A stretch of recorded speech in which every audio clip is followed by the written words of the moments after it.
Om Swastiastu. Om Swastiastu. Selamat siang semuanya. Ya. Apa kabar hari ini? Baik. Semangat sekali ya. Terima kasih sebelumnya kepada Ibu Kepala Sekolah yang sudah memberikan waktunya dan kesempatannya kali ini ketika kami berdua melakukan suatu kegiatan yang akan kami lakukan. Terima kasih juga kepada rekan-rekan guru yang sudah berkenan untuk meluangkan waktunya juga di sini bersama-sama, walaupun banyaknya tugas dan administrasi yang harus diselesaikan, namun kegiatan kali ini semoga juga bisa bermanfaat yang kami berikan, yang kami diskusikan, yang kami sharingkan, dan kami harapkan semoga dalam kesempatan ini kami bisa berbagi untuk kegiatan. Saya Nikita Sumayani, CGP Angkatan 10, ingin berbagi tentang kegiatan menyebarkan pemahaman dan penerapan pengalaman budaya positif bersama rekan saya Setia Titit Agustin Dewi, calon guru penggerak Angkatan 10, dasar dari SD Batu. Nah, di sini kami berdua ingin berkolaborasi, Di mana penyaji pertamanya nanti akan disajikan oleh Ibu Nikita Sumayani dan sesi kedua diisi oleh yang sendiri Bu Titit Agustin Dewi. Berkenan untuk teman bapak-bapak ibu semua di sini untuk mengikuti kegiatan sharing kita hari ini, diskusi kita hari ini. Nah, di mana sesi pertama akan diisi langsung oleh Bu Rayana. baik dilanjut ya Bapak. Terima kasih untuk kesempatannya. Menyebarkan pemahaman dan penerapan pengalaman budaya positif yang kami susun berdua secara kolaborasi, yaitu bersama Ibu Titin dan Bu Raya. Tujuan pendidikan menurut filosofi Ki Hajar Dewantara. Jadi tujuan pendidikan adalah menuntun segala kodrat yang ada pada anak-anak agar mereka dapat mencapai keselamatan dan kebahagiaan yang setinggi-tingginya, baik sebagai manusia maupun sebagai anggota masyarakat. Oleh sebab itu, pendidikan itu hanya dapat menuntun tumbuh atau hidupnya kekuatan kodrat yang ada pada anak-anak, agar dapat memperbaiki lakunya, bukan dasarnya. Hidup dan tumbuhnya kekuatan kodrat anak.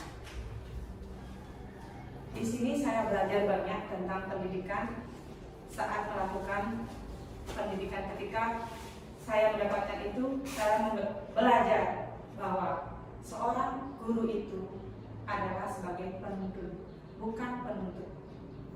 Penuntut dalam artian siswa dituntut untuk bisa A, bisa B, bisa C, dan bisa cerdas, bisa harus ini itu, tidak seperti itu. Tetapi seorang guru memberikan tuntunan dan arahan kepada anak-anaknya untuk mencapai hal yang mereka harapkan sebagai kebahagiaan ke depannya, di mana seorang guru itu menuntun anak-anak seperti bakat mereka, kemampuan mereka dalam berperilaku, menemukan hal yang memang ada pada dirinya, dan seorang guru itu menuntun untuk menumbuhkan hal itu. Saya lanjutkan.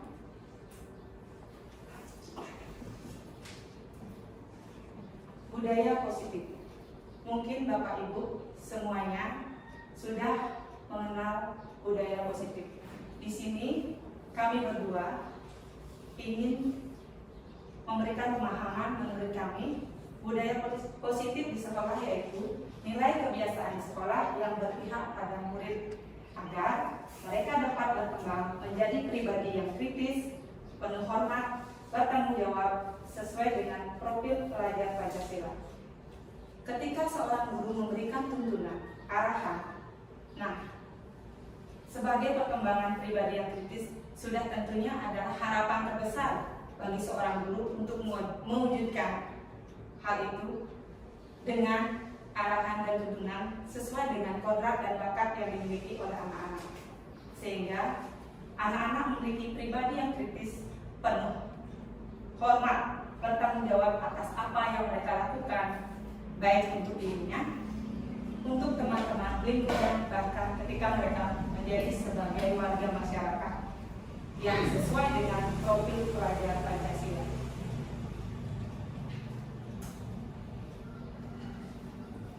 Baik rekan-rekan, Bapak Ibu semuanya, konsep inti atau utama budaya positif itu ada 8. Ya. Yang pertama, perubahan paradigma belajar. Yang kedua, disiplin positif. Yang ketiga, nilai-nilai kebajikan. Yang keempat, kebutuhan dasar manusia. Yang kelima, motivasi perilaku manusia. Yang keenam, selanjutnya posisi kontrol dulu, keyakinan sekolah, dan segitiga restitusi. Hal ini yang merupakan nantinya ke depan yang dijadikan dasar sebagai seorang guru untuk mewujudkan siswa yang memiliki karakter, memiliki bakat dan kemampuan sesuai dengan tujuan dari pendidikan itu.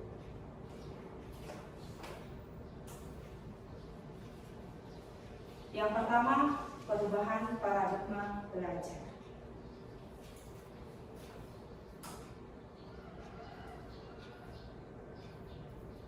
Bapak Ibu rekan-rekan sekalian, perubahan paradigma belajar. Pembelajaran dengan paradigma baru merupakan pembelajaran yang dirancang berdasarkan prinsip pembelajaran berdiferensiasi, sehingga para peserta didik belajar sesuai kebutuhannya berdasarkan tahap perkembangan sesuai teori psikologi modern untuk mewujudkan profil pelajar Pancasila, yaitu murid-murid yang memiliki 1. Beriman dan bertakwa dan berakhlak mulia, mandiri, bernalar kritis, berkebinekaan global, bergotong royong, dan yang terakhir, kreatif. Dalam perubahan paradigma belajar ini sudah tentunya ada proses, ada jalan yang kita tuntun, yang kita arahkan ketika mendidik seorang siswa sehingga mereka bisa mencapai hal ini.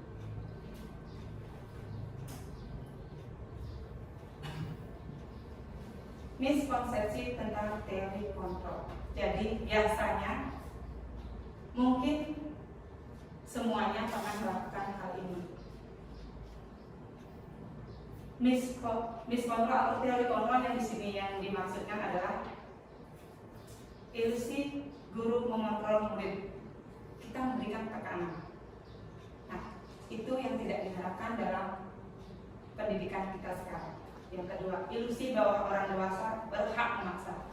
Apa yang kita inginkan seperti tadi, menuntut, itu tidak diharapkan lagi, tetapi kita menuntut, mengarahkan, membimbing, lebih tepatnya. Kemudian, ilusi bahwa semua penguatan posisi efektif dan bermanfaat. Jadi apapun yang kita terapkan seperti biasa yang kita mungkin lakukan sebagai guru sebelum-sebelumnya, dan saya juga melakukan hal itu. Nah, ketika mendapatkan pendidikan ini, pemikiran, pemahaman saya menjadi berubah. Di sini kita tidak menekankan bahwa seorang anak harus mencapai misalnya nilai yang harus ditentukan adalah seperti ini. Anak-anak harus tuntas. Tetapi dalam pendidikan sekarang tidak seperti itu. Kita menuntut sifatnya lebih menguatkan, lebih memberi, lebih mengarahkan. Kemudian, ilusi bahwa kritik dan membuat rasa bersalah mampu menguatkan karakter dewasa berhak memaksa. Ketika kita menghadapi suatu hal atau keadaan di mana siswa, mungkin ya Bapak Ibu pernah, mungkin setiap hari seperti itu. Anak-anak kita datang ke sekolah, ada yang terlambat. Nah, ini sudah salah satu hal yang bersifat salah mungkin bagi kita. Tapi ketika mereka datang dengan keterlambatannya, pikirkan hal yang positif dulu. Kenapa? Apa yang menyebabkan? Terus cari tahu dulu, baru kita menanyakan dan memberi solusi, bukan menghukum. Kenapa kamu datang terlambat? Kenapa tidak tertib dengan aturan? Bukan seperti itu.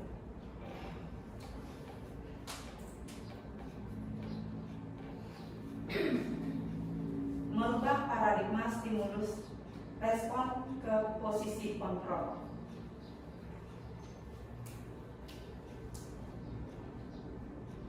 Stimulus respon dan teori kontrol. Di sini berbeda Bapak Ibu.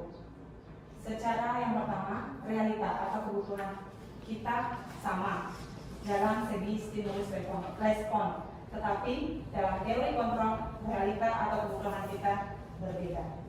Yang kedua, semua orang melihat hal yang sama. Dalam hal sisi teori kontrol itu setiap orang memiliki gambaran yang berbeda. Kita mencoba mengubah orang agar berpandangan sama dengan kita. Tetapi dalam hal lain di teori kontrol, kita berusaha memahami orang lain tentang dunianya, seperti halnya tadi contoh yang saya berikan tentang keterlambatan siswa. Kemudian berperilaku buruk dilihat sebagai suatu kesalahan. Itu sudah membuat seseorang mungkin merasa sedih, kecewa dan sebagainya. Namun dalam teori kontrol semua perilaku memiliki tujuan. Makanya kita cari tahu, cari pendapat dan baru temukan solusi. Orang lain bisa mengontrol saya. Dalam teori kontrol hanya Anda yang bisa mengontrol diri Anda. Kita yang tahu, kita yang berbuat, dan kita yang mencari tahu solusinya. Kemudian saya bisa mengontrol orang lain. Anda tidak bisa mengontrol orang lain.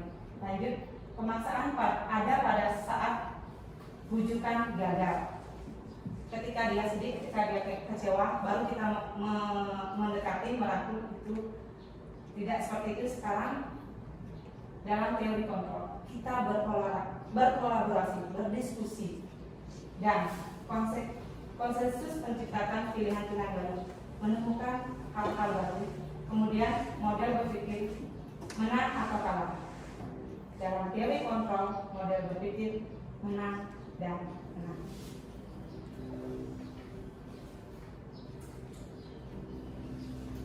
Disiplin positif.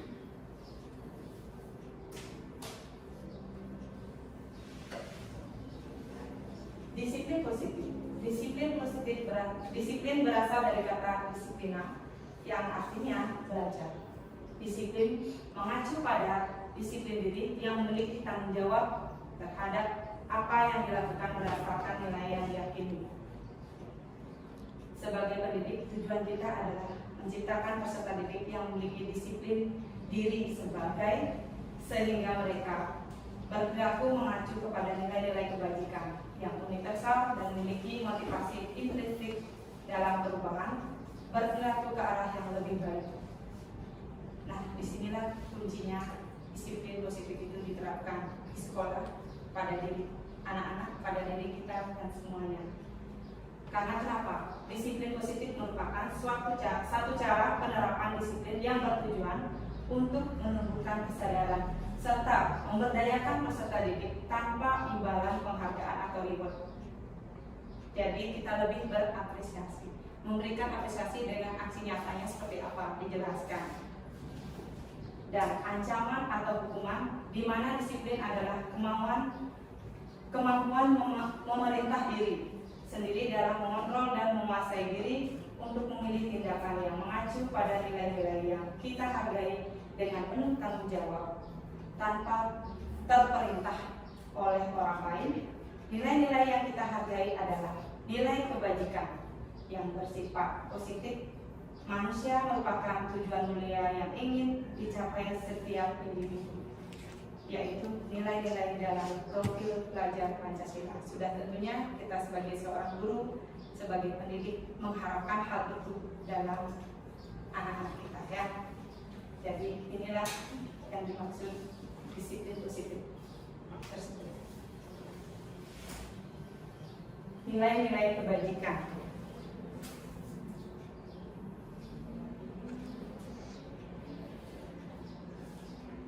Nilai-nilai kebajikan, nilai yang disepakati bersama, lepas dari suku, bangsa, agama, bahasa maupun latar belakangnya.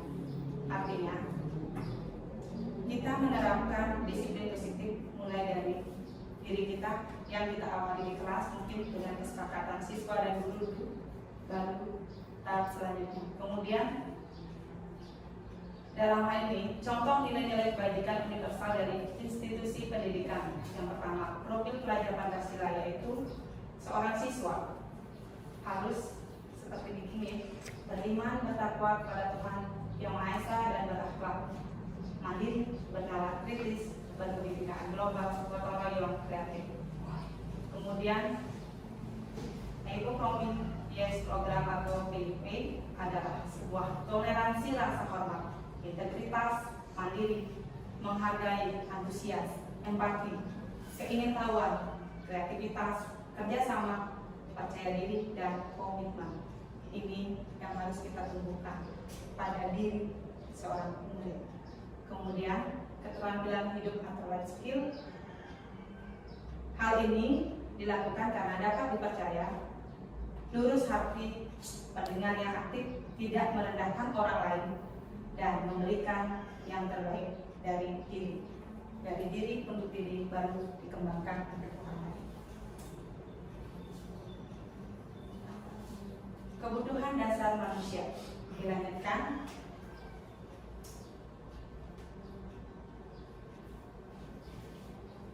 Dalam kebutuhan dasar manusia, kebutuhan dasar manusia adalah segala sesuatu yang kita lakukan mendapatkan apa yang kita inginkan.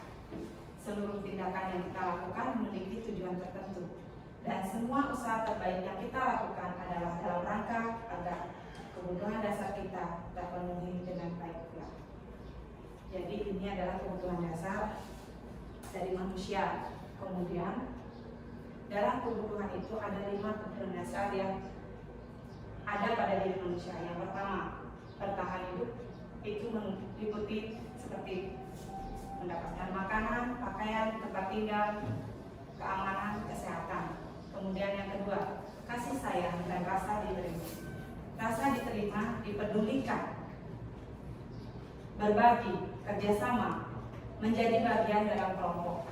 Kemudian penguasaan, harga diri, keinginan untuk dianggap memimpin, berprestasi, diakui, didengar. Kemudian kebutuhan berikutnya adalah kebebasan, mandiri, memiliki pilihan, mencoba hal baru, maupun mengendalikan arahan diri. Kemudian kesenangan, beriman, bermain, humor, antusias, tertawa. Nah, ketika 5 dasar ini sudah terpenuhi, sudah tentunya seseorang atau kita bahkan murid akan merasa bahagia pada dirinya.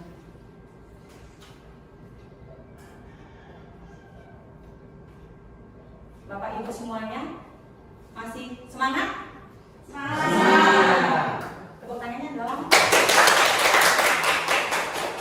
Oke, di sini biar tidak ngantuk, kalian ingin berbagi satu kasus. Coba Bapak Ibu bisa baca dulu, pahami dulu, nanti. Oke? Bisa? Dah. Ini adalah satu contoh kasus. Ibu Rina, guru kelas 6 di SD Permai, sedang bingung menghadapi ulah salah satu murid di kelas bernama Agus. Beberapa anak telah datang dan mengeluhkan Agus yang seringkali meminta bekal makan siang mereka dengan paksa. Jika Anda menghadapi situasi seperti itu, Bu Ria, apa yang akan Anda lakukan? Menurut Anda, kira-kira apa alasan Agus melakukan itu?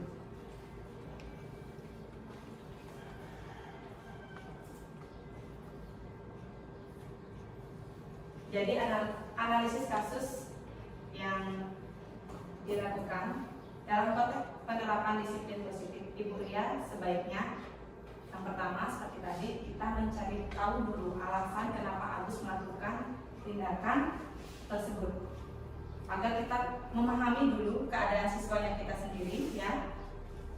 Kemudian kebutuhan yang mana yang sedang berusaha dipenuhi oleh Agus, seperti yang 5 kontrol tadi, yang mana yang dia mau penuhi. Terlihat di sini, yang pertama, Agus lapar, mungkin ya dari sisi 5 kontrol yang tadi. Agus lapar dan orang tuanya tidak membawakannya bekal makan siang. Ini secara subjektif.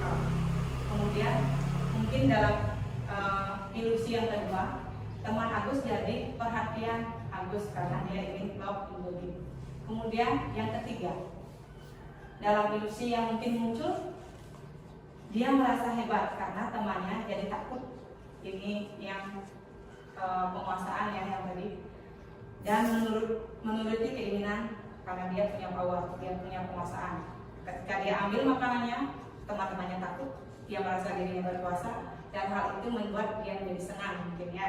Kemudian yang keempat, Agus merasa bosan dengan bekal yang dibawakan oleh orang tuanya karena selalu bekal yang sama, mungkin monoton, itu menjadi jenuh sehingga dia menjadi rindu. Kemudian muncul keinginannya yang bebas mengambil makanan dari teman-temannya tanpa menyadari dia membuat suatu masalah. Kemudian yang kelima, Agus hanya iseng dan dia menikmati ekspresi wajah teman-teman yang kesal, yaitu fun. Padahal dia melakukannya itu bukan karena dia tidak punya bekal, bukan karena dia tidak ingin teman-temannya itu menganggap dia sebagai pemimpin, tapi karena keisengannya seperti itu.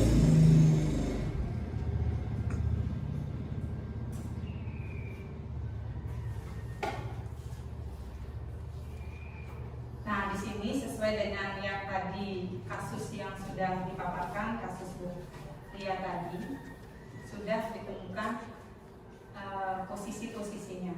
Kemudian Bapak Ibu yang sekarang saya berikan satu kasus yang mungkin menjadi suatu masalah. Anggap di sini di sekolah kita mengalami suatu kasus seperti ini. Ivan telah menguasai pelajaran matematika, sehingga pada saat pelajaran tersebut berlangsung dia lebih banyak berdiam diri atau menggambar di buku pelajarannya.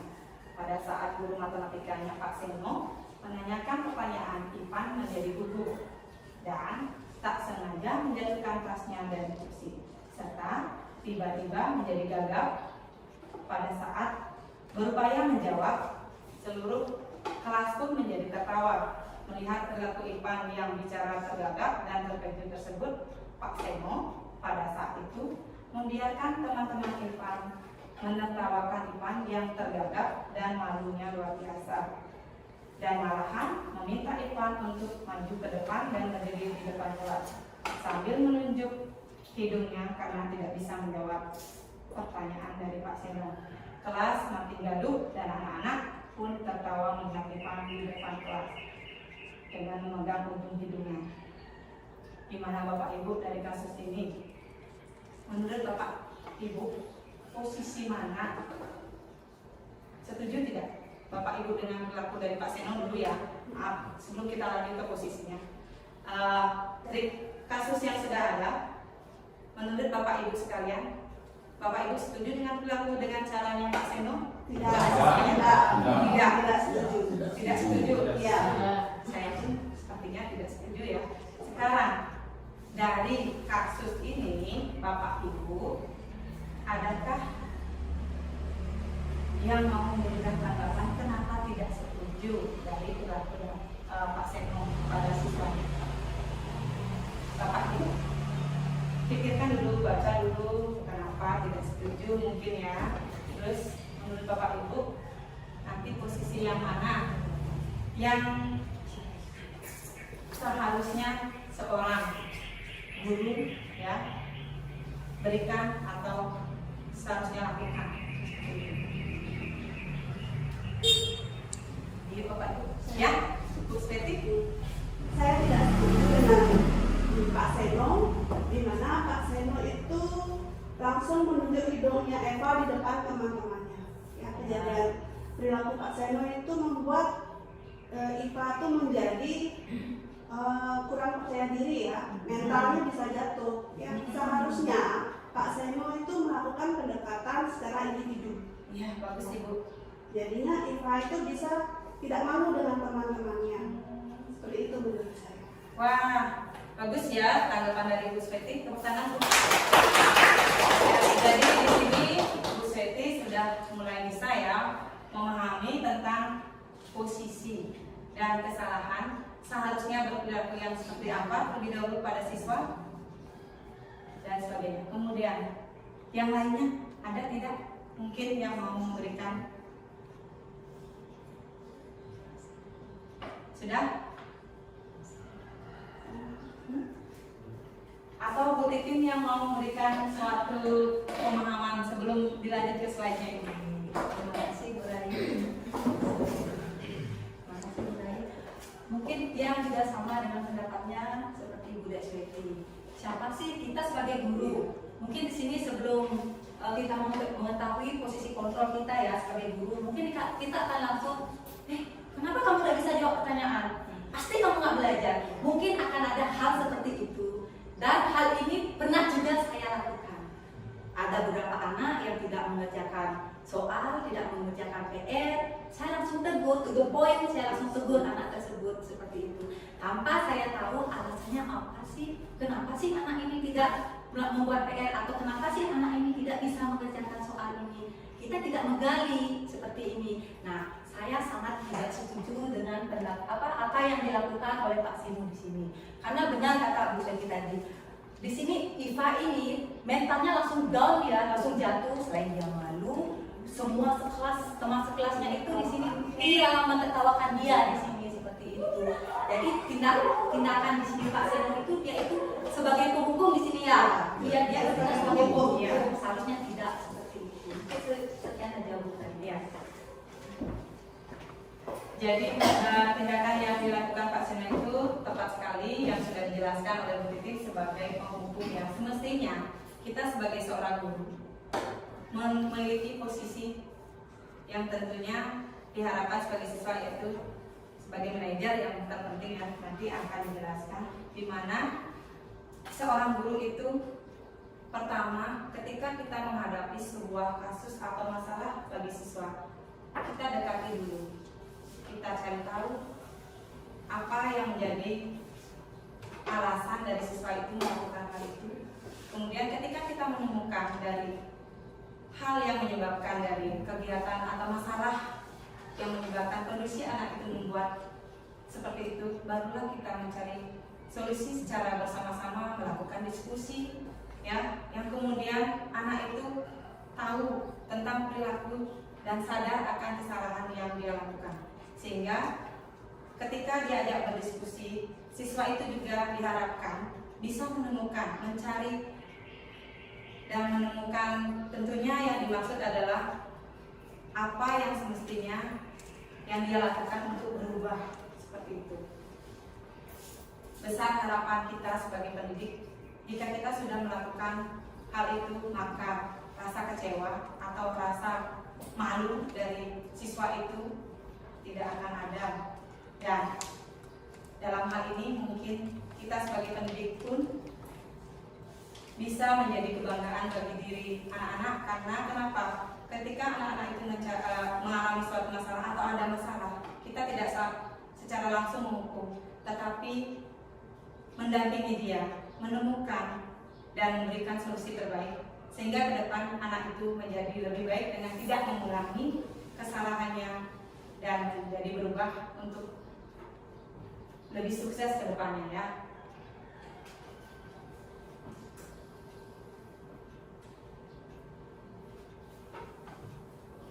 Identitas gagal dan identitas sukses. Di sini ada dua. Yang pertama hukuman, kemudian disiplin. Dalam disiplin pun ada dua, konsekuensi dan restitusi. Ya. Dalam segi hukuman, sesuatu yang menyakitkan harus terjadi. Semestinya dalam identitas kasus disiplin, sesuatu itu harus terjadi. Kemudian dalam tahap restitusi merupakan pilihan, jadi tidak secara langsung menyakiti. Tidak nyaman atau untuk murid atau anak untuk jangka panjang, karena mereka mungkin dalam masalah yang tadi ya, merasa trauma mungkin ya, terus seperti itu. Kalau kita melakukan hal yang seperti itu terus menerus. Nah di sini identitas itu yang dimaksud adalah tidak nyaman untuk murid atau anak untuk jangka waktu pendeknya. Jadi mereka secara langsung menemukan solusi yang di sini. Menguatkan untuk murid atau anak dalam jangka waktu panjang. Ketika mereka sudah mendapatkan solusi, menjadi tahu kesalahannya dan tidak mengulang dan tidak mengulang lagi.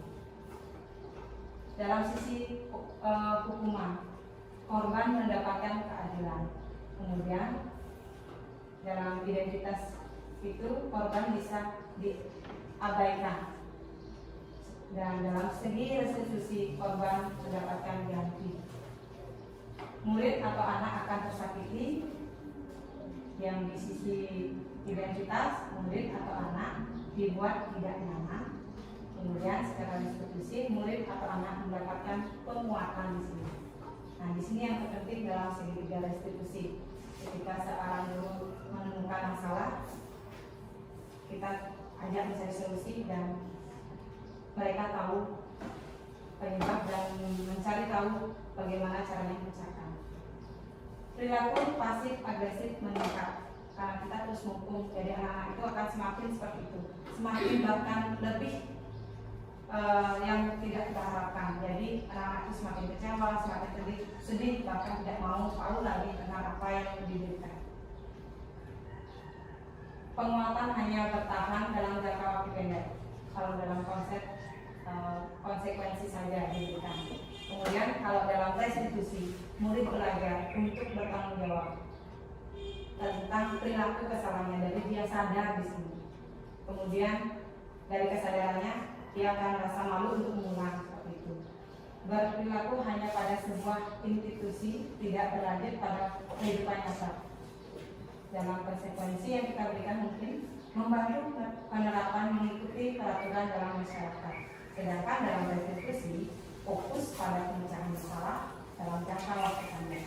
Kemudian peraturannya adalah kamu harus, mungkin dalam menghukum seorang guru itu lebih bertindak, kamu harus seperti ini, kamu jadi anak yang baik, kamu harus cerdas, kamu harus pintar, kamu harus bisa, kamu harus tahu dan sebagainya. Kemudian kalau kita hanya memberikan konsekuensinya, apa peraturannya? Mampukah kamu melakukannya? Dan hanya memberikan terima kasih seperti itu. Sudah, mungkin konsekuensinya sudah hilang. Tapi ketika kita membuat dalam restitusi, apa yang kamu yakini? Kita menggali pada dirinya kesalahan yang dia lakukan, dia meyakini apa yang dia tidak lakukan ketika di kelas, dia mengingat kembali, kemudian setelah dia mengetahui keyakinan apa yang dia tidak lakukan sesuai yang sudah disepakati, apa yang bisa kamu lakukan untuk memperbaiki? Nah, di sinilah posisi guru itu sebagai kontrol, merangkul muridnya untuk berdiskusi, menemukan pemecahan dari masalah. Murid atau anak memberikan peraturan dalam sisi hukum. Kemudian dalam konsekuensi, murid atau anak menghormati saja peraturan. Mungkin tidak akan melaksanakan, sekarang melaksanakan, mungkin besok tidak, dan selanjutnya akan bebas lagi. Tetapi dalam restitusi, murid atau anak menghormati dirinya dan orang lain, sehingga dia sudah terbiasa dalam perilaku, terutama budaya pusat.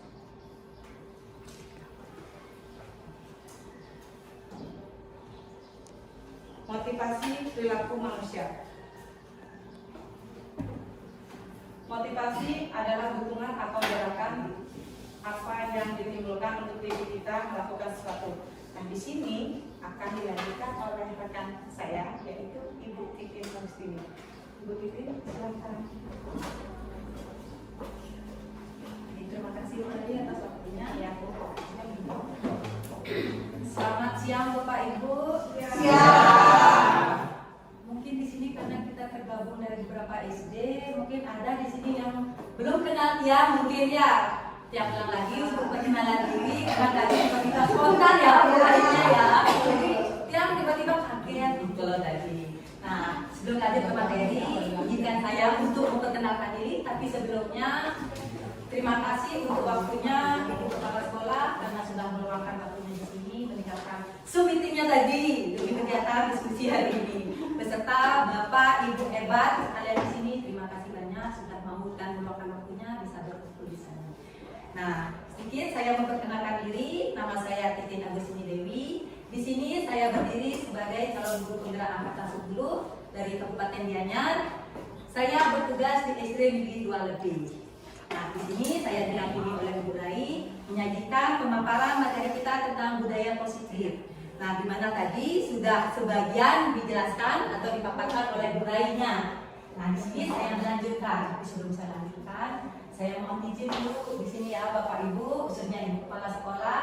Di sini kami berdua tidak merasa kalau kami itu paling mampu, tidak merasa kalau kami itu banyak ilmu, paling pintar, tidak. Tapi semata-mata kami berbagi, sharing di sini mengenai apa yang sudah kami pelajari di pendidikan guru penggerak seperti itu. Nah, dengan harapan setelah sharing ini kita sama-sama paham, sadar apa sih itu budaya positif yang nanti bakalan kita terapkan di sini untuk anak didik kita seperti itu. Nah, untuk mempersingkat waktu, yang lanjut aja nanti materi selanjutnya itu tentang motivasi perilaku manusia. Nah, mungkin aku panjang lebar juga yang jelaskan karena di sini semua Bapak Ibu hebat, ge. Nah, motivasi apa sih itu motivasi? Menurut pemahaman kita sendiri. Nah, di sini menurut saya pribadi motivasi itu dukungan atau gerakan apa yang timbul untuk diri kita melakukan sesuatu seperti itu. Intinya di sini kita menanamkan hal positif pada diri kita sendiri untuk memotivasi diri kita sendiri menuju arah yang lebih baik seperti itu.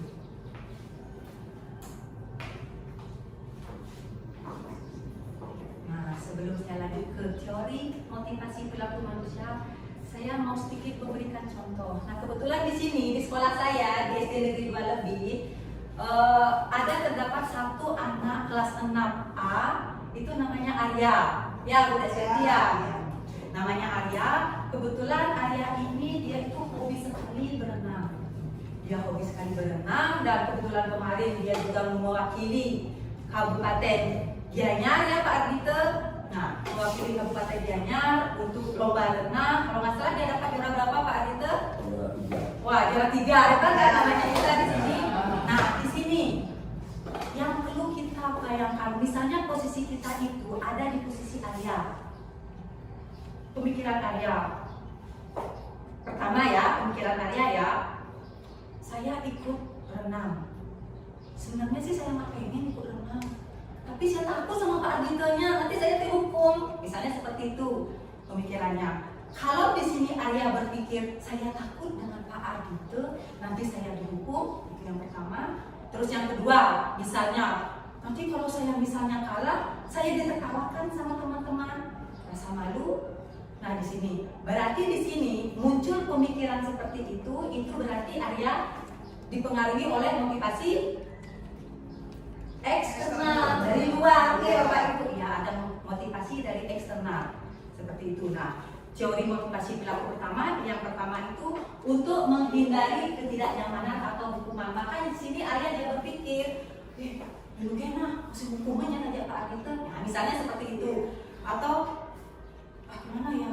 Kalau saya salah, kalah nanti tidak dapat juara, saya ditertawakan. Ikut aja deh, ketimbang dihukum nanti tak dikasih nilai bagus nanti. Nah, misalnya seperti itu.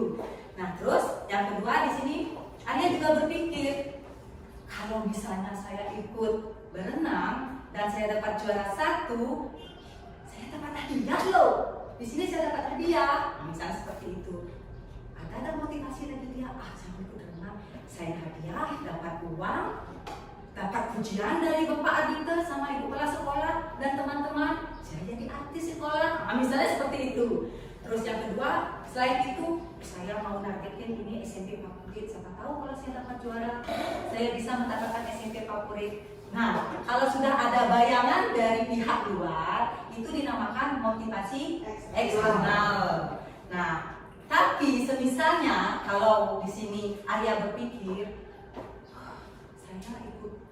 saya memiliki hobi renang, terus saya mau ikut renang biar saya lebih percaya diri, biar saya bisa mengasah skill saya. Nah, misalnya seperti itu, mengasah skill saya lebih bisa berkembang. Nah, di sini tanpa ada faktor dari luar, di sini Aryanya itu sudah memunculkan sendiri, dia tergerak dari hati nuraninya. Kalau sudah tergerak dari hati nuraninya, ini dinamakan dari internal, dari dalam dirinya sendiri. Ya, benar kan begitu Bu Seti? Nah, untuk selanjutnya, nah di sini ada 3 tindakan bukan Ibu. Nah, mungkin ada beberapa bapak ibu yang masih asing, atau mungkin sebagian hampir semua kayaknya sudah paham, pernah dengar deh kata-kata ini. Yang pertama ada hukuman, yang kedua ada konsekuensi, yang ketiga ada restitusi. Jujur ya, saya pribadi ini ya, saya baru tahu restitusi itu setelah saya ikut kegiatan program pembelajaran guru penggerak. Baru saya mendalami sekali apa sih itu restitusi, bagaimana sih program proses restitusi itu sebenarnya. Seperti itu Bapak Ibu. Nah, yang pertama hukuman. Nah, hukuman bagaimana sih? Apa sih itu hukuman? Biasanya kita sebagai seorang guru di sini, kalau misalnya anak kita bermasalah, ada masalah, kita langsung tembak langsung, kalau kayak contoh yang tadi kasus punyanya Bu Rai, langsung kita tembak langsung. Kenapa kamu tidak ikut olahraga? Nggak mau ikut olahraga. Nggak boleh seperti itu, lari kamu. Nah, misalnya seperti itu sudah langsung hukuman tanpa terencana, tanpa tertulis, langsung spontan, karena di sini guru bertindak sebagai penghukum, seperti itu. Terus yang kedua, murid tidak tahu apa yang terjadi. Nah, otomatis jangankan murid, guru lain pun tidak tahu. Misalnya di sini saya sebagai wali kelas 5, ada salah satu anak didik saya yang melakukan pelanggaran, misalnya nggak bawa atribut pada saat upacara. Saya spontan langsung menyuruh anak itu untuk berdiri di depan tiang bendera, dihukum. Mohon tiang bendera di sini. Apakah Bapak Ibu tahu apa hukuman yang akan saya lakukan untuk anak saya? Tidak. Apalagi anak, justru dia kan tidak tahu. Ini kan kerjaan Nina, apa yang saya dikasih hukuman ya sama Bu Titin ya? Misalnya seperti itu. Lanjut, nah di sini bersifat satu arah. Hanya penghukum saja yang tahu apa hukumannya itu yang akan diberikan kepada anak itu. Nah, selanjutnya berupa hukuman fisik dan psikis. Seperti yang bilang tadi, tidak hanya fisiknya yang kelelahan, yang capek, yang letih, tapi di sini, misalnya contohnya, ibu kecewa sama kamu, ibu seperti ini. Ini langsung nembak ke psikisnya, anak itu merasakan, aduh, Bu Titi sampai seperti ini dia loh. Berarti saya sudah salah ini. Nah, misalnya seperti itu. Lanjut yang kedua, di sini ada konsekuensi. Apa kesalahannya? Pasti ada konsekuensinya di sini. Yang pertama itu terencana atau disepakati sesuai peraturan. Nah, biasanya di sini konsekuensi ini, di sini kita kan sudah membuat peraturan kelas ya. Buat peraturan kelas ya, belum keyakinan kelas, baru peraturan kelas ya.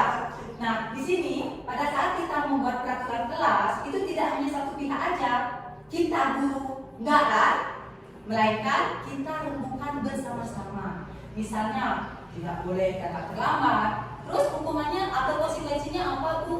Ini tidak saya sendiri sebagai kita sebagai guru untuk apa istilahnya memutuskan hukum apa konsekuensi itu, melainkan dirembukan dengan anak-anak juga kita catat. Misalnya tidak buat PR, apa konsekuensinya?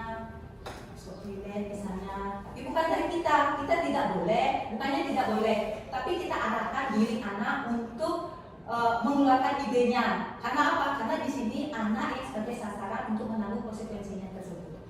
Dia yang merumuskan dan dia juga yang menentukan konsekuensinya. Seperti itu. Di sini kita sebagai guru hanya memonitor anak, memperhatikan, mengarahkan anak dan menggali. Seperti itu.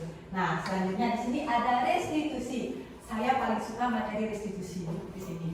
Oke, saya paling suka. Nah, apa itu restitusi? Di sini proses menciptakan kondisi bagi murid untuk memperbaiki kesalahan. Seperti yang Bu Ai bilang tadi, kita bertindak sebagai manajer. Fasenya Tian kemarin yang belum ada di tahap manajer, dia baru proses sebulan 2 bulan kemarin ya Bu Raya. Sebulan 2 bulan terakhir ini saya memposisikan saya bukan sebagai pemantau, bukan sebagai penghukum, melainkan saya berusaha memposisikan diri saya sebagai pendidik itu adalah sebagai manajer di sini. Artinya di sini anak berbuat salah, saya tidak langsung mencat anak itu salah, tapi kita mulai menggali. Nanti materi selanjutnya di terakhir ini ya, restitusi, mungkin nanti saya kembangkan. Nah, yang kedua, proses kolaborasi yang mengajarkan murid untuk mencari solusinya di sini. Nah, di sini kita hanya kapasitas kita sebagai guru itu hanya mendorong, mengarahkan, dan menggali apa sih. Misalnya ada satu masalah, kita tidak langsung memberikan solusinya, tapi kita mengarahkan ke anak-anak, apa sih solusinya kalau kamu berbuat seperti ini? Apa sih tindakanmu selanjutnya kalau kamu melakukan hal ini? Nah, seperti itu. Kita hanya berstatus membimbing karena kita bertindak di sini sebagai manajer. Seperti itu.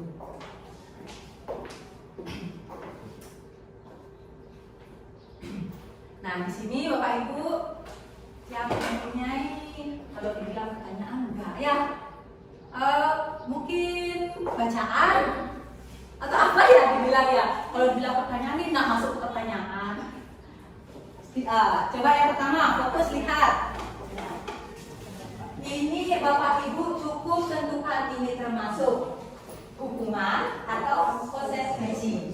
Ingat, kalau hukuman itu berhubungan dengan fisik, fisiknya yang dilakukan. Kalau konsekuensi itu berhubungan dengan tindakan dari hasil yang dia lakukan. Nah, seperti itu ya. Yang pertama, lari mengelilingi lapangan basket. Dia lari capek. Hukuman, benar. Satu buat anak-anak didik. Ya, anak-anak didik. Lanjut yang kedua, membersihkan coretan yang dibuat di meja tulis. Konsekuensi. Ya. Kenapa konsekuensi? Karena anak itu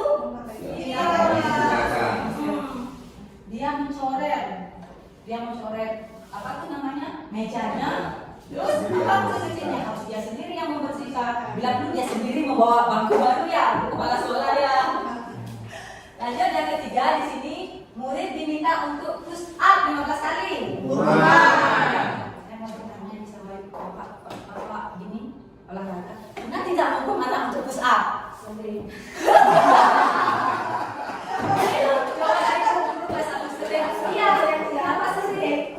Karena kita belum memahami restriksi. Iya. Karena saya juga sama dulu. Karena saya disuruh anak itu sendiri berbuat seperti ini. Mungkin Bapak Ibu pernah juga kan? Saya pernah. Tapi setelah saya mempelajari restitusi, mulai belajar merubah diri seperti itu dari sekarang. Karena kita baru tahunya sekarang kan betul belajar diri. Terus selanjutnya mengganti kertas tugas teman yang telah dicoret-coret. Konsekuensi. Saya itu udah punya buku sendiri, punya teman dicoret-coret lagi, begitu ya. Next, berjemur di lapangan basket jam 12. Hukuman. Kita pernah nggak? Belum sih. Oh, belum. Tapi ada rencana ya. Kasihan, kasihan. Jangan, tak boleh ya Pak, tak boleh. Ini ibu kepala adanya sedia nanti malah sebaliknya Bapak kena SP. Next, lanjut. Murid diminta bertelanjang kaki sepanjang hari karena tidak menggunakan sepatu. Termasuk hukuman. Sedikit ya dengan lingkungan kita di luar negeri. Kita kan berada di posisi desa. Di desa di sini terkadang ada orang tuanya yang sangat mampu sekali dan ada orang tuanya yang sangat kurang sekali, kan begitu. Semisalnya di sini, ini spontan aja ini pertanyaannya ini. Semisalnya di lingkungan kita di sini ada anak yang harus pakai, kita kan punya peraturannya di sini harus pakai sepatu. Ada anak yang pakai sepatu ada coretannya. Nanti gimana sih responnya kita? Ya. Apa pemegang dicek? Lo dicek? Pemegangnya dicek sebaliknya. Nanti kalau hujan hilang ya. Ya, mungkin yang pertama kalau kita mentaati peraturan, ya otomatis anak itu diberikan sanksi, konsekuensi. Dengan menggali dulu kenapa nggak bisa orang tua saya nggak punya uang untuk tidak membelinya. Bagaimana kita? Apakah tetap bersikeras menghukum anak tersebut? Harus kita membeli baju. Ya, disinilah dibutuhkan kebijakan kita sebagai guru. Ya, seperti yang bilang Bu Lo hari ini, toleransi kita terhadap anak didik kita. Karena yang namanya anak didik kita di sini, dia bukan yang namanya jadi sekolah. Berarti kita tanggung jawab kita dan anak Beda halnya dia kalau sudah kembali ke kamar ibunya, ya, ibunya sendiri yang punya seperti itu. Nih. Terakhir, berdiri di depan kelas sambil mengangkat kaki satu. Dia sudah bilang, ini dulu nih dari zaman saya tahun 2010, apalagi yang senior, kebanyakan bukunya itu pertama lomba lari, lapangan, pasti nengklek, orang Bali bilang nengklek, kakinya satu. Atau berdiri di depan. Fase saya waktu SD. Fase saya waktu SD berdiri di depan seperti ini. Entah kuat entah salah menulis ke depan dia terlambat seperti itu. Saya lanjutkan. Berlaku seperti itu dulu. Masih. Nah, saya harapkan karena Bu Ari bilang tadi, kali ini, kemarin ini juga pernah terjadi hal yang seperti itu. Bahkan ada beberapa guru yang seperti itu. Mari dari diri kita sendiri dulu, Bu Maria, dari diri kita sendiri. Karena hari ini kebetulan kita belajar tentang restitusi ya. Iya, hari ini kita belajar tentang restitusi. Mari kita belajar tanamkan ke diri kita sendiri, menghukum kekerasan fisik maupun psikis tanpa kita tahu alasannya itu tidak baik sekali untuk mental anak. Seberapapun nakalnya anak itu, tapi anak itu juga berhak ya untuk berbicara, menyampaikan alasannya. Seperti itu ya. Kita nggak usah berpikir guru-guru yang lain atau sekolah-sekolah yang lain. Mari kita lihat diri kita sendiri dulu. Kita lihat lingkungan kita dulu di sini. Bagaimana sih kita menerapkan itu untuk diri kita sendiri dulu. Contohnya seperti saya di kelas 5. Saya belajar walaupun tidak sesempurna, sambil setiap hari saya mengingatkan diri saya sendiri. Oh, segitiga, misalnya seperti itu. Nah, sambil kita mengingatkan diri kita, sehingga penghukuman yang terjadi tidak terulang lagi. Mari kita gali dulu apa sih masalahnya, apa sih yang dia hadapi, entah dia di rumah ada permasalahan atau misalnya dia kurang mampu sehingga tidak lengkap kostumnya, hidupnya seperti itu. Next. Nah, di sini ada 5 posisi kontrol guru. Ini yang rajin ikut seminar, mungkin sudah paham ya, sudah tahu ya. Seminar, kembali lagi di buku saya ingat. Kita kan seminar di sini, yang paling rajin di sini ibu seniornya kita kan. Bu Sukemi rajin sekali ikut seminar. Mungkin di sini kita memiliki motivasi, termasuk seperti Arya tadi memiliki 3 motivasi ya. Yang pertama, ngapain ikut seminar karena apa? Pertama, mungkin nanti dimarahi sama Bu Kepse. Kalau kita nggak ikut, kalau nggak punya sertifikat, kemungkinan. Terus yang kedua pemikirannya, kalau nggak ikut seminar, kemungkinan nanti saya nggak bisa upload di Ekidenja. Nggak ada bisa saya naik pangkat, kan gitu Bu Sukemi ya. Nggak ada bisa naik pangkat. Nah, misalnya seperti itu. Nah, terus yang kedua, misalnya, kalau saya ikut seminar, mungkin nanti Bu Dek Giri ngasih pujian. Kan senang kan, yang namanya kita orang kalau nggak dipuji, siapa sih yang nggak suka dipuji di sini? Ya apalagi dipuji sama atasan sendiri. Iya pasti berbunga-bunga walaupun nggak keluar bunganya. Kalau gitu ya. Nah seperti itu. Terus yang ketiga, di sini saya yakin Bu Sukemi punya motivasi yang ketiga. Saya ikut saya ikut seminar, saya ingin menambah ilmu. Saya sekian lagi 6-8 tahun saya pensiun, saya ingin menambah ilmu. Bisa hal kayak seperti ini, posisi kontrol yang baru-baru, entah itu Guru Merdeka, terus posisi kontrol, apalagi itu restitusi, segitiga restitusi. Ada pemahaman, ada materi baru yang masuk ke saya, nanti bisa saya pelajari sebagai saya bekal nanti. Mungkin itu, dan saya yakin yang ketiga ini posisi internal, ya motivasi internal. Saya rasa Bu Sukemi di posisi internalnya di sini. Oke, saya lanjut sedikit ke 5 posisi kontrol guru. Yang pertama itu ada penghukum. Coba di sini jujur. Siapa sih yang nggak pernah menghukum? Hukuman fisik pertama ya, hukuman fisik pertama ya.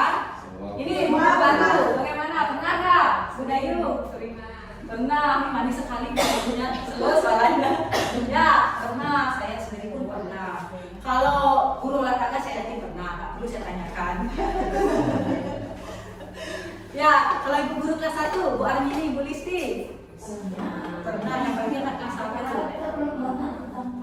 Iya, benar Bu Armini. Nah, hukum biasanya di sini. Kalau kita seorang guru bertindak sebagai penghukum di sini, itu istilahnya kita seperti yang kasus tadi Bu Seti jawab itu, istilahnya kita menjatuhkan mental anak. Anak merasa tidak percaya diri. Ya, kalau anak itu kebal ya. Kan ada beberapa anak, misalnya kayak di sini dia sering 2 lebih, ada 300-an anak. Kan tidak semua memiliki karakter yang sama, kan begitu. Masing-masing anak itu memiliki karakter yang berbeda. Seperti itu. Nah, di sini kita bertindak sebagai penghukum. Kita hanya bisa menghukum. Kita fokusnya di sini menghukum secara fisik. Kita menghukum secara fisik. Jadi kita hanya bisa menghukum. Kamu nak bawa sepatu, kamu nak bawa topi, kamu nak bawa dasi. Dari kamu itu penghukum. Dari kamu pilih lapangan. Nada A, nada B, nada Z, langsung lari. Itu hukuman. Di mana posisinya di sini anak sebagai pelakunya ini tidak aslinya tidak sadar, langsung spontan. Nah, itu hukuman. Yang kedua di sini ada pembuat merasa bersalah. Ini sudah saya masuk, saya suka ini. Pembuat rasa bersalah.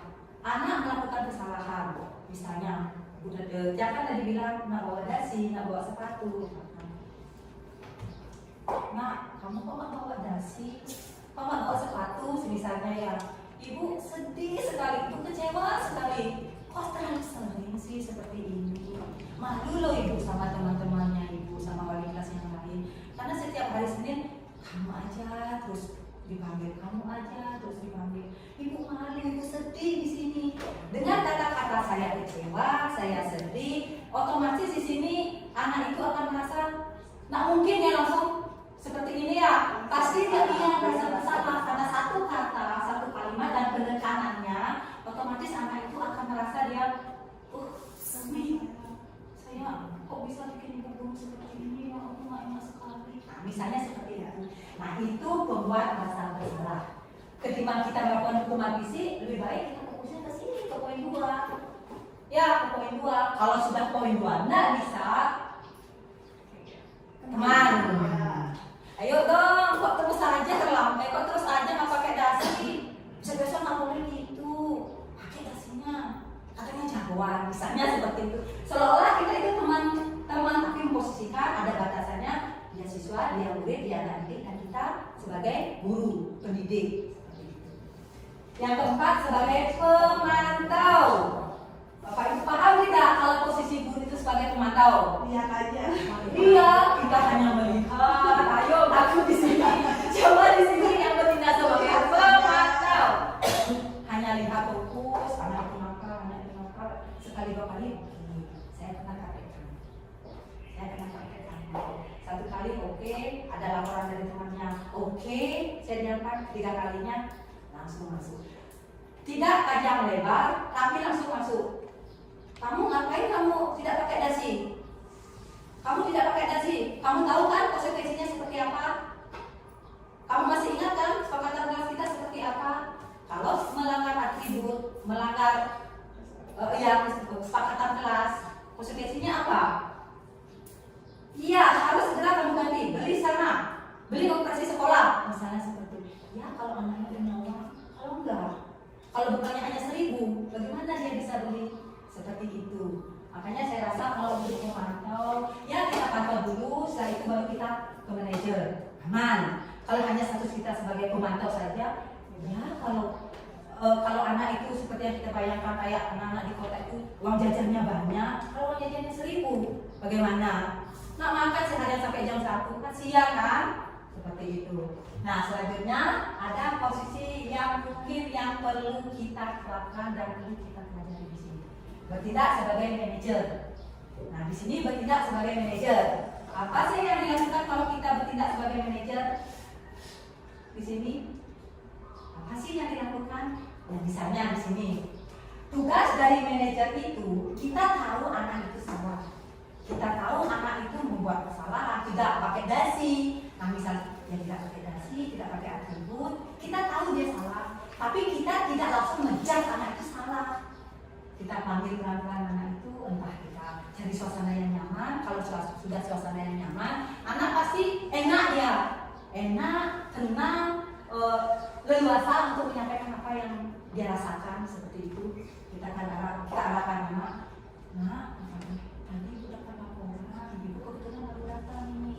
Tadi ada laporan, entah dari Bu Desweti, misalnya dari ibu kepala sekolah, katanya nggak pakai atribut. Itu kenapa? Nah, misalnya seperti itu kenapa? Kok bisa? Misalnya seperti itu. Hanya di sini kan anak, iya bu, saya nggak pakai dasi bu. Loh, kok begitu? Kenapa nggak pakai dasi? Alasannya kenapa? Ya karena saya cepat-cepat misalnya apa, atau misalnya dasi saya putus bu. Nah, di sini kita langsung ngomong, iya. Oh wajar nak kamu nak pakai dasi karena kamu datang ke sekolah cepat-cepat buru-buru sehingga dasimu putus. Ibu juga pernah loh. Walaupun terkadang yang namanya kita guru, kita kan punya teknik ya. Walaupun kita nggak pernah, kalau kita mengalami kejadian seperti itu, ibu juga pernah loh melakukan hal seperti itu. Gimana sekali ibu waktu itu perasaan ibu sedih sekali waktu itu. Ibu juga pernah dipanggil, dipukul lo juga. Sampai seperti itu, kita menciptakan kembali sehingga anak itu merasa, oh ternyata adil aja, oh ternyata sama perasaannya dengan saya, oh berarti ibu sudah mendalami, tahu alasan saya. Nah, seperti itu. Nah, itu tugas dari manajer, sampai kita menggiring dia untuk mencari solusinya, menyadari kesalahannya, menggiring dia mencari solusi. Nah, untuk selanjutnya, anak kan ini sudah paham dia kesalahannya, apa yang kamu lakukan? Dia tidak terus dipanggil aja. Ibu juga loh dipanggil. Misalnya seperti itu. Nah, ibu saya nanti akan seperti ini, misalnya seperti itu. Nah, dari sana langsung kita giring ke keyakinan kelas. Dia sudah melanggar peraturan tadi. Di sini anak langsung, oh iya ya, kemarin kita sudah buat kesepakatan. Berarti ada hal yang saya langgar di sini. Misalnya seperti itu. Ini tindakan guru kalau memposisikan dia sebagai manajer. Dan ini mungkin perlu kita terapkan di sini. Seperti itu. Nah, di sini saya memiliki contoh penerapan 5 posisi kontrol guru. Nah, wah ini baru saya bilang tadi ternyata. Ini baru saya bilang contohnya ya. Nah, di sini siswa tidak memakai atribut lengkap saat upacara. Semisal kita bertindak sebagai penghukum, mungkin kita akan melakukan hukuman fisik ya, seperti tadi berdiri, lari, misalnya seperti itu. Nah, terus yang kedua, membuat merasa bersalah. Misalnya mengucapkan, ibu sedih, ibu kecewa, kenapa sih begini lagi, ibu malu dulu. Coba sekarang misalnya kamu ada di ibu, terus ibu lagi sama guru kepala sekolah, ibu sama guru-guru lain, jangan, kenapa ibu malu? Karena kami anaknya ibu yang punya tanggung jawab. Nah, misalnya seperti itu.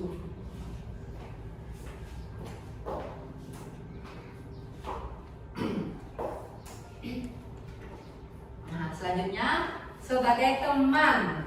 Ini saya punya teman satu di sekolah. Dia mengkapasitas dirinya itu sebagai teman. Ini Pak Komang ya. Saya diam-diam juga memperhatikan loh Pak Komang. Nah, di sini posisi sebagai teman ini, guru memposisikan dirinya, posisi kontrol dirinya itu sebagai teman. Dia ngomong seolah-olah ada fase dia memposisikan dirinya sebagai pendidik, dan ada fase guru ini bisa masuk ke lingkungan anak itu sendiri, bisa dia masuk, entah dia ada permasalahan dengan teman-temannya, permasalahan dalam belajar, di sini guru bisa masuk ya. Kalau sudah gurunya memposisikan dirinya sebagai teman, mungkin anak itu kan merasa nyaman, seperti itu. Oke, lanjut. Pemantau, di sini sebagai pemantau hanya melihat, berkaca. Nah, di sini sebagai pemantau, kamu sudah melakukan peraturan sekolah, kamu tahu kan posisinya seperti apa.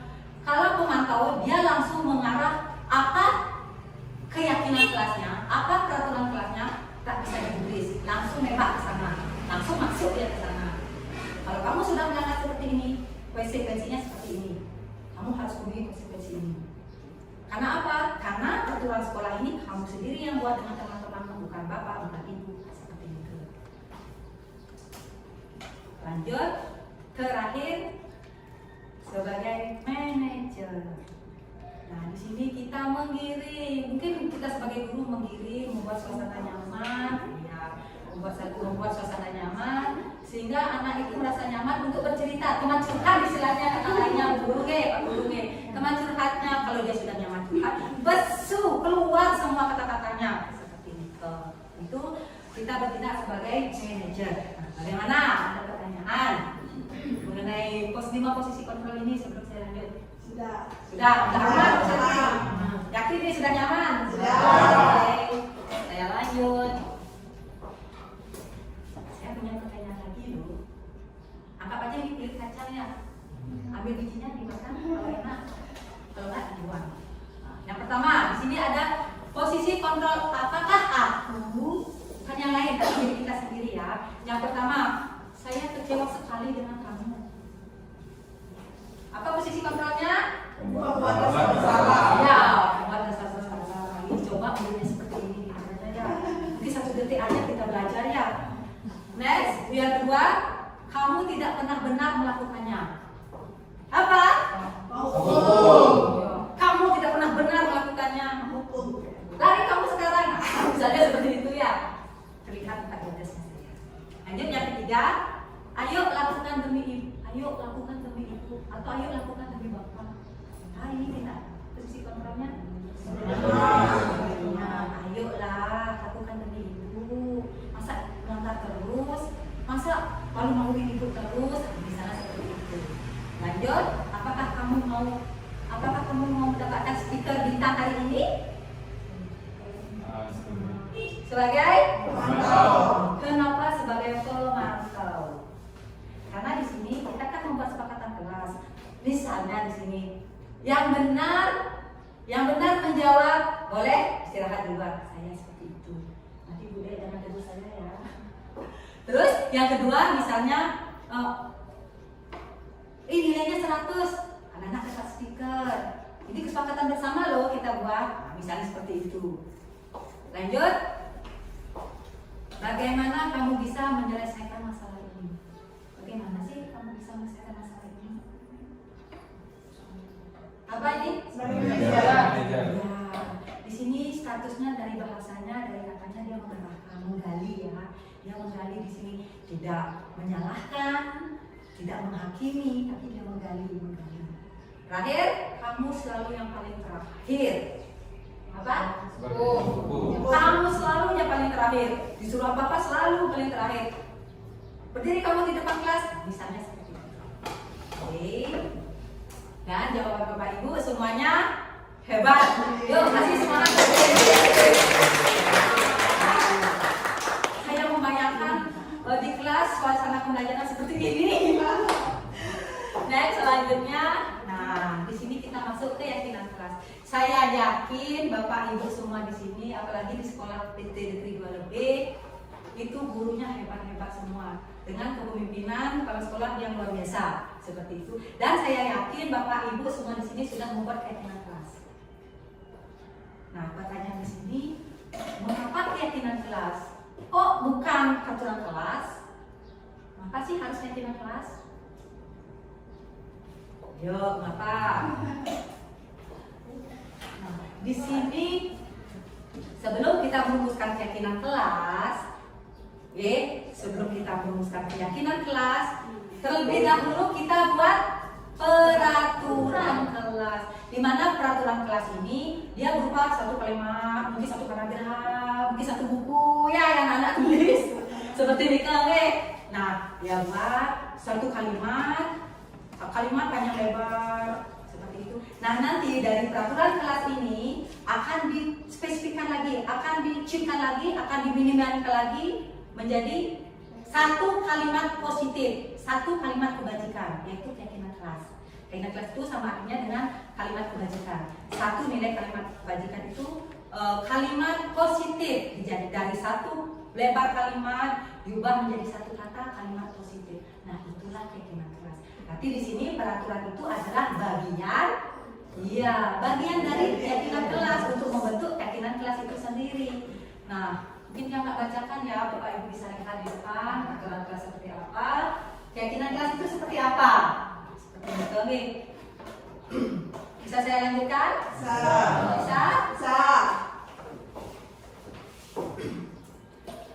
Nah, ini seperti ini.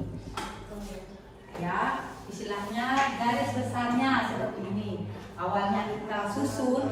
Perlu diingatkan ya Bapak Ibu hebat, membuat keyakinan kelas jangan semata-mata kita sendiri guru dengan ibu kepala sekolahnya atau kita sendiri guru dengan rekan ibu sejawat. Tidak. Kenapa tidak boleh?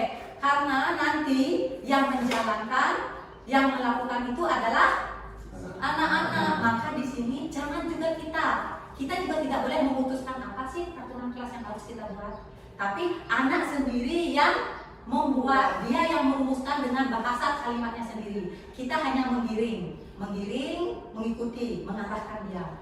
Seperti itu. Kita buat dulu peraturan kelas, anak-anaknya dulu ini. Kalau sudah jadi peraturan kelas, bisa jadikan satu kata positif, yaitu keyakinan kelas, di mana dampaknya hanya peraturan kelas yang kalimatnya panjang menjadi satu kalimat positif itu akan berdampak kepada lingkungan.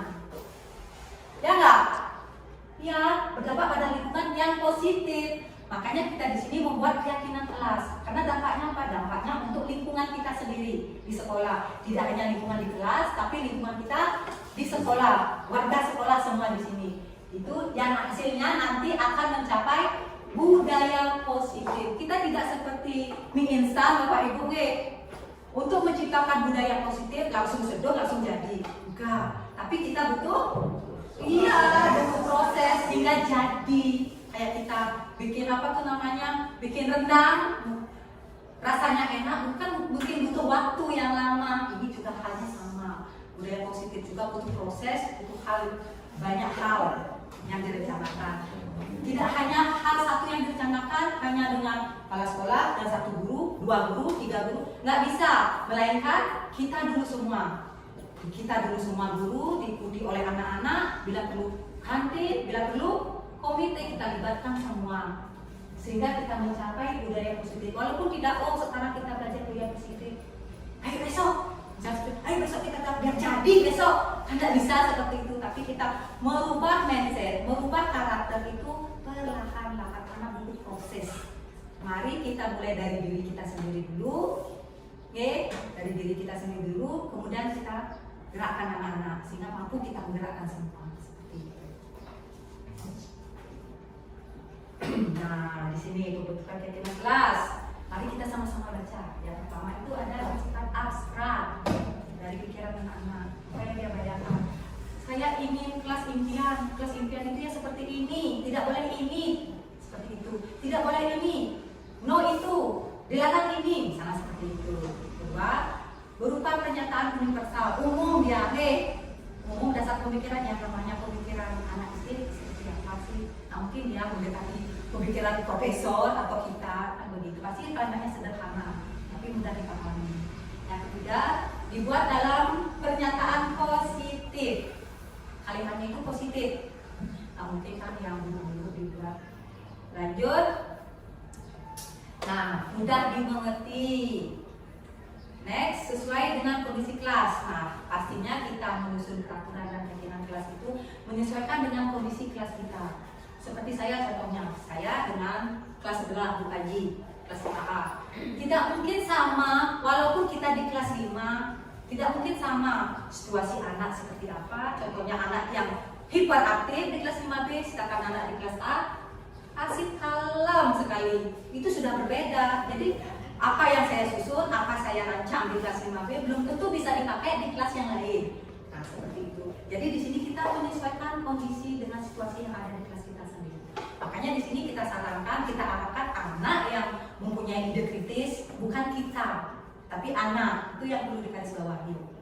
Lanjut yang terakhir, nah semua warga sekolah atau warga kelas dilibatkan. Pastinya, nah mungkin saya sendiri, kita sendiri ya, sebagai guru, sebagai pendidik, hanya melakukan apa tuh namanya, keinginan kelas ini mengikuti menciptakan budaya positif. Contohnya sini misalnya Bunda aja sendiri di sini untuk menerapkan budaya positif, budayanya ada apa jam 7 kurang misalnya seperti itu.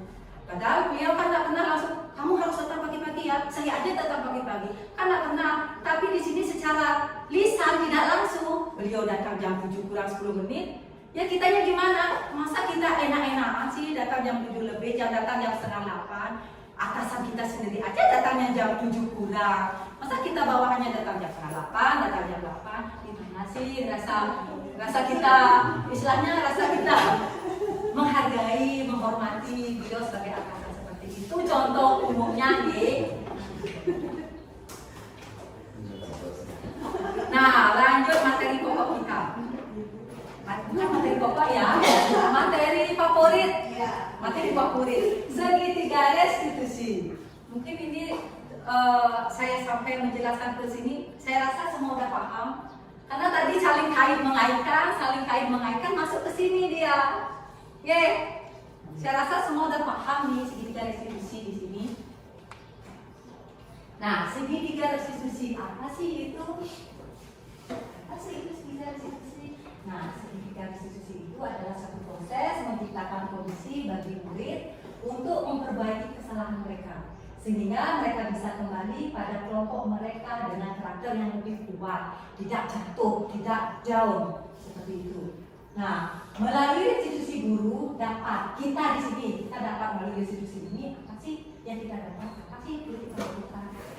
Gitu. Yang pertama, membantu murid menjadi lebih memiliki tujuan disiplin positif. Nah, serta memulihkan dirinya setelah berbuat salah. Pastinya di sini kan ada 3 yang namanya segitiga restitusi. Pasti ada 3 tahapan ya di sini. Nah, yang kedua, membantu murid untuk jujur pada diri sendiri dan mengevaluasi dampak dari kesalahan yang dilakukan.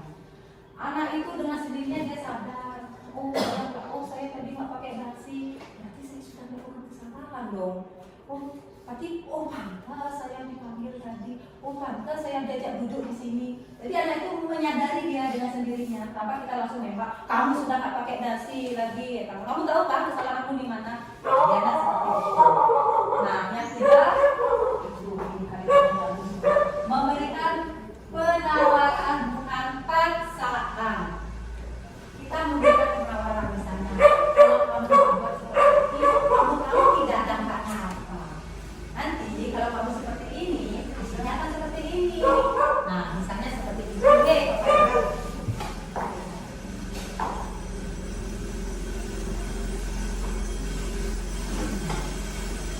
Nah, di sini ada tahapan segitiga restitusi. Segitiga restitusi. Yang pertama itu ada menstabilkan identitas. Nah, tahapan pertama itu ada menstabilkan identitas. Apa sih yang dilakukan pada tahap ini? Apa sih yang dilakukan nanti? Saya sudah sediakan satu video. Mungkin di sini videonya itu tidak sempurna nih Bapak Ibu, karena saya membuat itu sudah tergesa-gesa, dibantu oleh rekan saya buku penjinya. Mungkin karena hari itu kayak instan kita hari itu kita siapkan naskahnya sudah seperti itu. Oh, ini makin ini.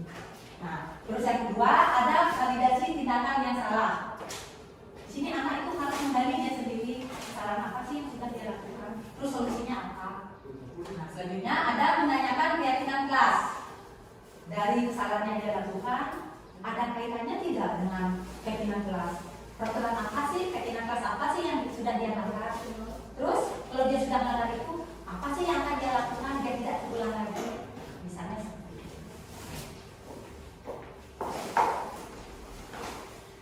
Nah, di sini ada penjabaran sedikit tentang tahapan segitiga restitusi.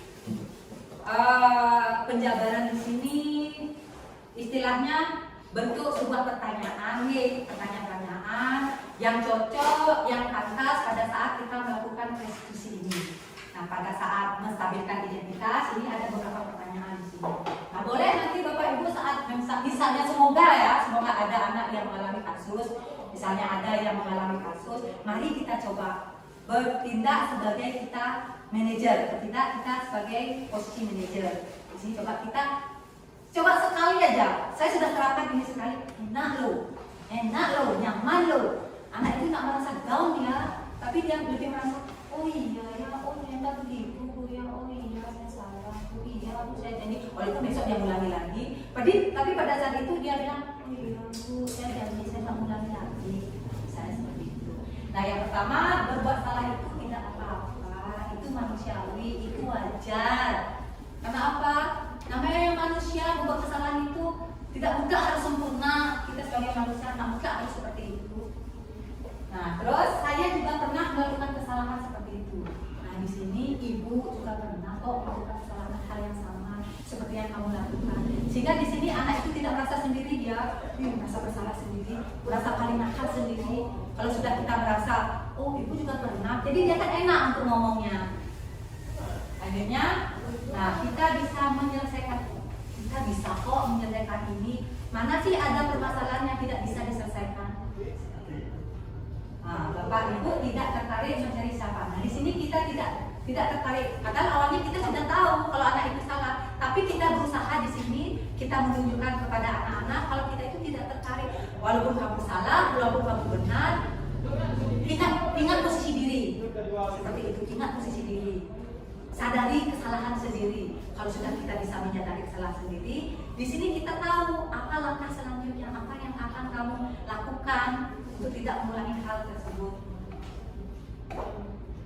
Nah, terus ada juga kamu berhak kok merasa begitu. Siapa sih yang mau juga mengalami hal yang seperti ini?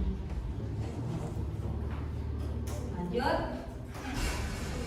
Nah, tahap berikutnya itu yang kedua itu validasi tindakan yang salah. Nah, ini kamu pasti punya alasan kan mengapa melakukan hal itu. Misalnya seperti itu. Pasti kan ada punya alasan dia, nggak mungkin. Seperti yang dijelaskan sama Bu Rai di sini, entah dia fun, dia senang untuk mengerjai temannya, mungkin dia ingin mencari perhatian, misalnya seperti itu. Terus yang kedua, kamu patut bangga pada dirimu sendiri karena kamu telah melindungi sesuatu yang paling buat kamu, yang penting buat kamu. Nah, contohnya misalnya di sini, kita memiliki suatu permasalahan. Anak, misalnya di sini Pak Adito mencoba punyanya Bu Sweti. Di sini Bu Sweti pasti marah. Pak Adito, ngapain kamu nyontek-nyontek punya aku? Kaplak lah itu di sini. Nah, seperti itu. Nah, seperti itu. Otomatis di sini kan sebagai wali kita panggil lah di sini Bu Swetinya kan, bagi Bu Swetinya. Nah, mungkin Bu Sweti mukul Pak Adito kalau Pak Adito nak cari gara-gara. Kan itu poinnya. Pasti ada alasannya. Nah, seperti pasti di sini Bu Swetinya punya alasan sampai dia keplak Pak Adito. Nah, di sinilah fungsinya kita bertindak sebagai manajer. Gali dulu apa? Gali dulu apa sih permasalahannya? Kok bisa terjadi hal yang seperti itu?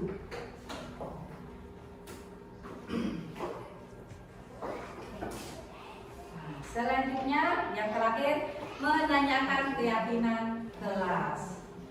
Yang pertama, apa yang kita percaya sebagai kelas atau keluarga? Di sini kita kan membuat peraturan kelas, di mana peraturan menjadi keyakinan kelas ini langsung dibuat oleh anak-anak sendiri. Jadi anak-anak itu siap, dia sudah membuat dengan idenya sendiri, dengan pemikiran dirinya sendiri untuk menuangkan keinginannya, mewujudkan sekolah impian, kelas impian dulu ya, dengan sekolah impian, kelas impiannya. Nah, di sini anak itu dia akhirnya harus bertanggung jawab. Dia sudah membuat kesepakatan kelas seperti ini. Berarti dia harus siap menanggung konsekuensinya. Seperti itu. Terus kita juga bisa bertanya, apa nilai-nilai umum yang telah kita sepakati? Kita mengiring ke kesepakatan kelas yang sudah mereka buat sepakati. Terus apa bayangan kita tentang kelas ideal? Kan kamu bayangkan tentang kelas ideal yang kamu inginkan, otomatis dia kan langsung ingat dengan keyakinan kelasnya karena dia sendiri yang merumuskan. Terus yang terakhir, kamu mau jadi orang seperti apa sih? Kalau terus seperti ini, kamu jadi apa nanti? Mau jadi tukang kuli di pasar? Mau jadi preman? Misalnya seperti itu, kasar. Nah, disinilah contoh video tentang kasus di kelas 5B.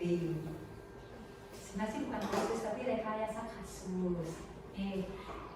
Dinikmati, kalau mau ketawa juga boleh biar menghidupkan suasana. Silakan.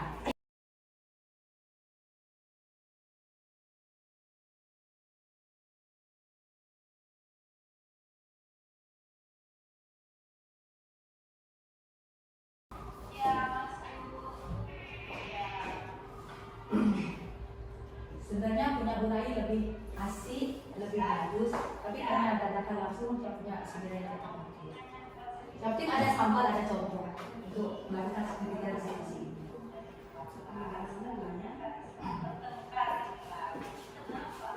Izin Bapak Ibu.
dari saya. Walaupun belum sempurna, tapi setidaknya di sini mewakili bagaimana sih proses segitiga tersebut. Nah, di mana materi ini adalah materi penghujung kita, saya dengan Burai di sini dalam pemaparan budaya positif. Nah, di sini bisa saya simpulkan. Dalam penerapan program disiplin positif, hendaknya guru memiliki standar kepribadian profesional dan sosial yang baik, di mana guru mampu merefleksi dirinya dalam posisi kontrol saat ini. Bagaimana perjalanan dirinya sebagai among atau manajer yang menuntun murid-muridnya menjadi insan yang mandiri, merdeka dan bertanggung jawab. Nah, demikian pemaparan dari saya sendiri dan Burainya. Apabila ada salah kata atau ada saran mungkin dari teman-teman bisa disampaikan. Sekian presentasi dari kami. Saya tutup dengan kalimat sakti.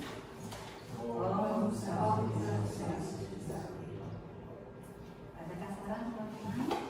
Atau dari pemaparan diskusi sharing kita berdua sudah bisakah nanti diterapkan? Atau sedikit aja nanti bisa kita terapkan nanti. Karena begini ya, kita melakukan menjadikan destinasi ini Ini memang rencananya kita bersama-sama untuk menerapkan, mewujudkan, karena kalau 1-2 orang untuk mewujudkan ini budaya ini pasti tidak akan berhasil. Mari kita saling bahu-membahu bersama-sama, bekerja sama untuk mewujudkan harapan kita, mewujudkan budaya positif. Demi apa? Demi kita dan sekolah kita, warga kita di sini. Ya, siap, kita siap. Oke, ya, terima kasih banyak. Terima kasih Ibu Kepala Sekolah dan teman-teman atas waktunya berjam-jam di sini berdiskusi. Kami akhiri hari ini. Terima kasih. Terima kasih.